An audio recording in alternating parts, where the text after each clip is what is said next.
రాత్రి 9 గంటలు అవుతుంది. భర్త ఆఫీస్ నుండి ఇంటికి వస్తాడు. భర్త రాగానే భార్య గొడవ పెడుతుంది, అరుస్తుంది. భర్త ఏమో అన్నం పెట్టి అంటాడు, నేను బెటర్ నువ్వు వెళ్ళి తిను, నాకు నిద్ర వస్తుంది అంటుంది. భార్య రాత్రి అంతా భర్తతో గొడవ పడుతూనే ఉంటుంది. కానీ భర్త ఏమీ అనడు, పడుకో ఉంటాడు. పొద్దున్నే లేవగానే భర్త నేను ఆఫీస్కి వెళ్ళాలి, టిఫిన్ పెట్టు అని భార్యతో అంటాడు. భార్య నీతో నేను ఏగలేకపోతాను, నువ్వు చచ్చిపోయినా బాగుందని చెప్పి శాపనార్థాలు పెడుతుంది. ఆ రోజు భార్య పిల్లల్ని స్కూల్ నుండి తీసుకొస్తూ ఉంటే తన ఇంటి ముందు చాలామంది మనుషులు నిలబడి ఉంటారు. దగ్గరకు వచ్చి చూస్తే తన భర్త యొక్క శవం తన ఇంటి ముందు ఉంటుంది. ఆమె యొక్క భర్త యాక్సిడెంట్లో చనిపోయి ఉంటాడు.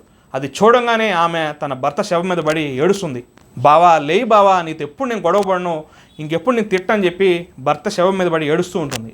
బావా నీకు ఆకలిస్తుంది అన్నావు కదా, అన్నం పెడతా లేయి బావా అని చెప్పి ఏడుస్తూ ఉంటుంది. చనిపోయిన భర్త ఎలా లేస్తాడు? అందుకే భర్తకి ఎప్పుడు శాపనార్థాలు పెట్టకూడదు. భర్త చనిపోయిన కొన్ని రోజులకి ఆమెకి జీవితం అర్థమవుతుంది. బంధువులందరూ దూరం అయిపోతారు.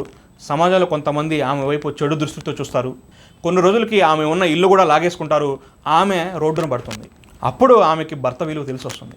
చాలామంది భార్యలకి భర్త యొక్క విలువ తెలియదు. అందుకే భర్తతో ఎప్పుడు గొడవ పడుతుంటారు, శాపనార్థాలు పెడుతుంటారు. ఉన్నప్పుడు విలువ తెలుసుకొని కలిసి ఉండండి. ఏదైనా చిన్న గొడవలు ఉంటే సర్దుకుపోవాలి. ఒక అమ్మాయికి భర్త ఉన్నప్పుడు విలువ, తను లేనప్పుడు అంత విలువ సమాజం ఇవ్వదు.